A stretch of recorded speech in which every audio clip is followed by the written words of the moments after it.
Welcome one and all. LTK here. Got a TwoSun knife. I've been doing more than my usual mix of TwoSuns recently, and there's a couple of reasons for that.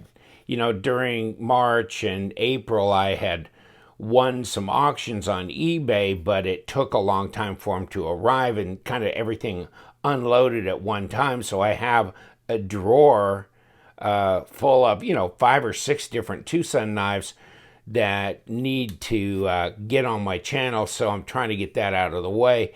But also, so many of these knives are so nice now, aren't they? I mean, the box is the same old thing, isn't it? So this is the 237 Cascadia. This is Matt Szymanski. Sorry about that, Matt.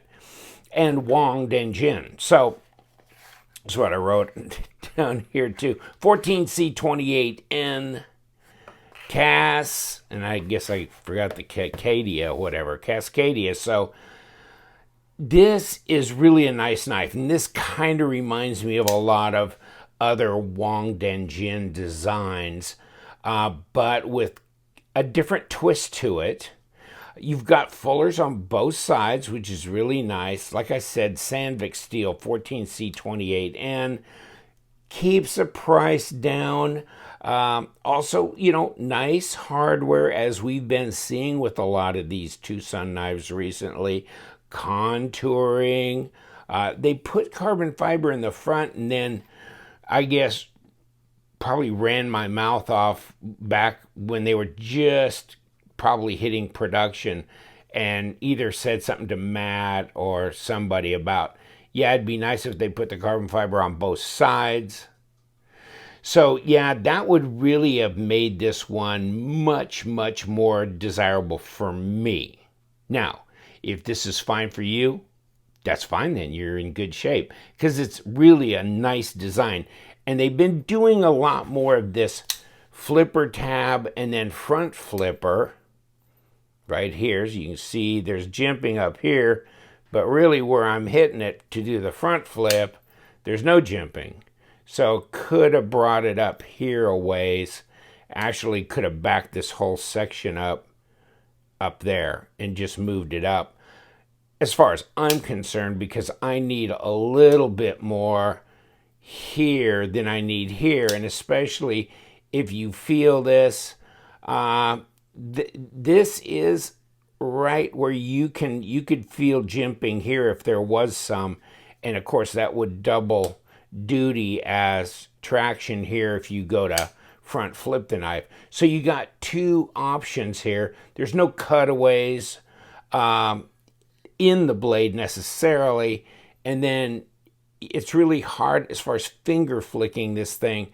You're going to have to get up really tight here, and then you're going to get nearer to the pivot. It's a little harder to, you can do that. If this thing was cut away to where you could get to this fuller further down, it'd be easier to flick, at least for me. But you can get there. And that missed. There it goes. So you have front flipper, top flipper, and it can be finger flick, just not as easy. Or if you got thinner fingers or whatever, then you're in better shape. But it's got a lot of milling on here on the back, and on the front.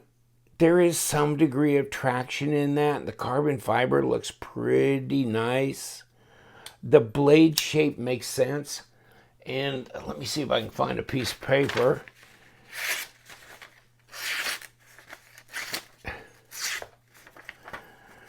And yeah, it's sharp out of the box. Drop is nice on it.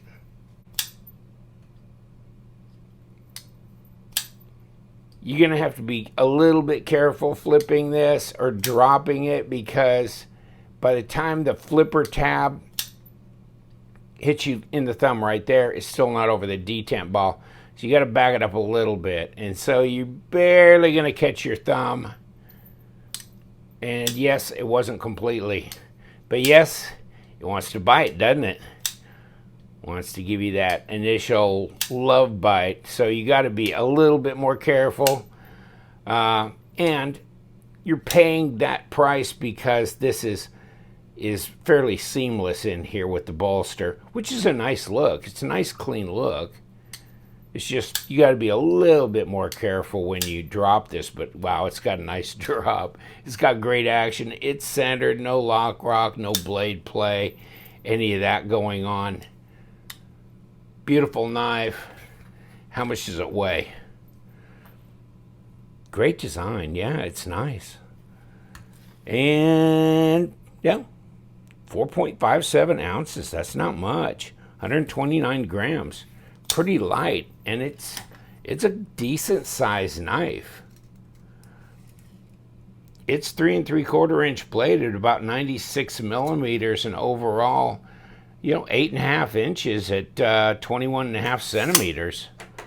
So that's pretty decent sized knife. Of course, my swordfish is almost 9 inches, so that's definitely bigger. But my Para 3. Yes, way smaller, way smaller. So let's see. How about the Praxis? Is that close? Yeah, that's pretty close right there. The Praxis is. So it's whatever I got on the table at the time, I swear to God. And then, oh yeah, let's try the 240. I think the 240 is definitely smaller. The TwoSun TS240. Yeah, it is smaller. Interesting design on its own. Look for this video upcoming. Ceramic detent ball and ceramic bearings. Hardened steel insert in there with the over travel stop. Blade to handle length looks fine. Yeah, that looks good. And overall design flow is great. And me being kind of the fuddy-duddy, yeah, I don't know that I need this. I'm good here. And this is fairly muted and it's jimped. So I'm good just like that. I don't think I need this. And if you took that off, it'd be a much cleaner. If this was gone here and carbon fiber on both sides, this would be big time, like one of my top 5 TwoSun knives. But with the flipper tab not necessarily being something that's a real thing for me, and for the fact that they didn't balance this or just do a full tie version, then nah.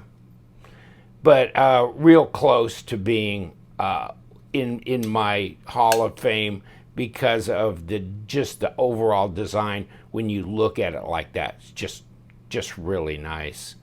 Where's my balance?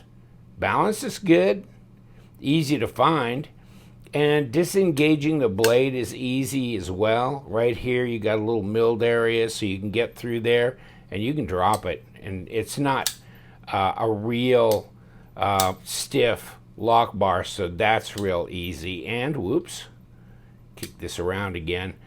Back spacer, and you've got a lanyard area.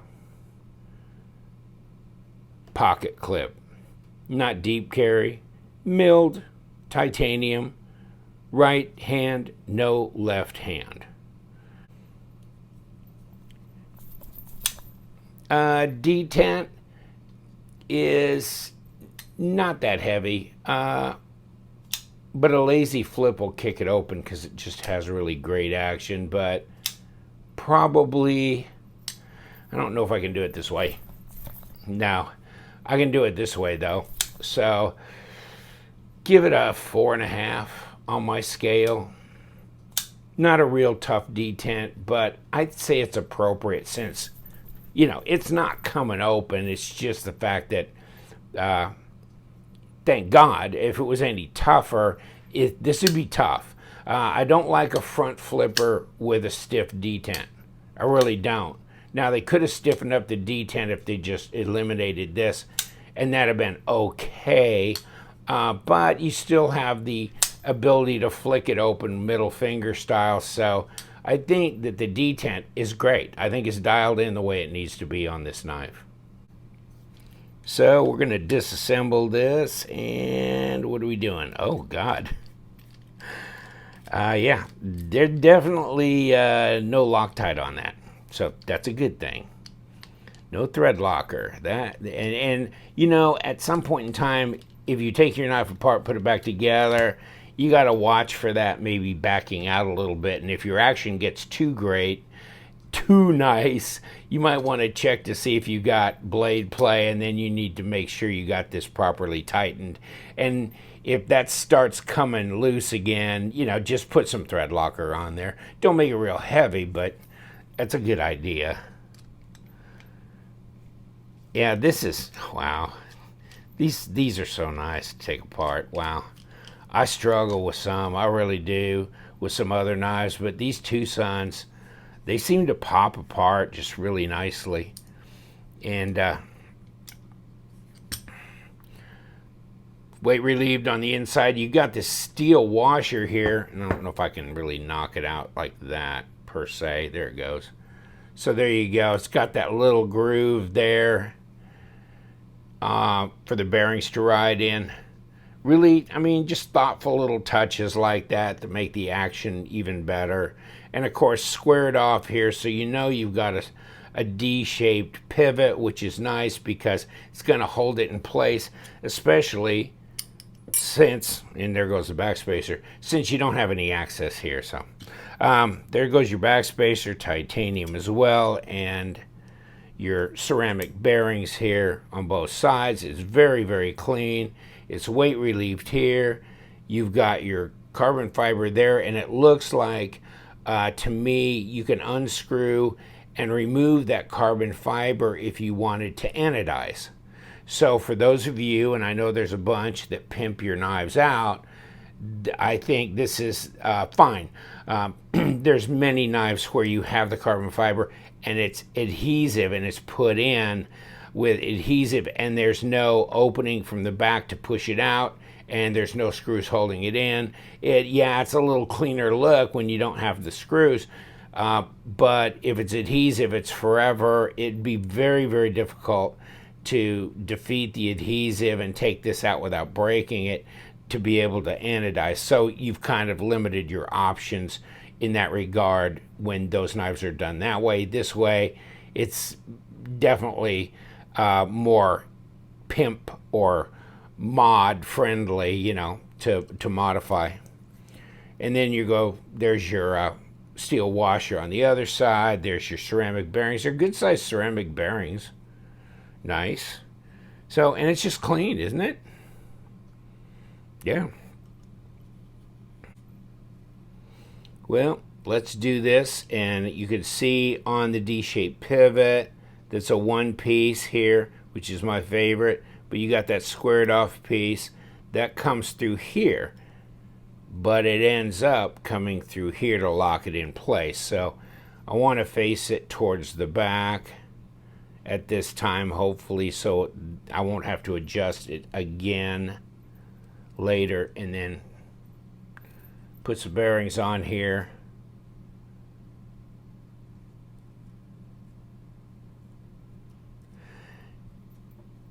And you've noticed that the stop is built into the blade, so it runs around on here. And we're going to throw it down right here. And these want to fall back out, so let's make sure these are supported and that we've got the backspacer put back on. And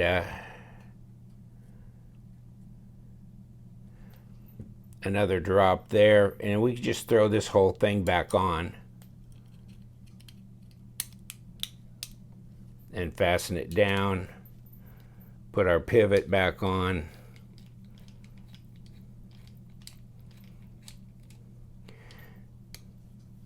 Now we need to get these things squared away.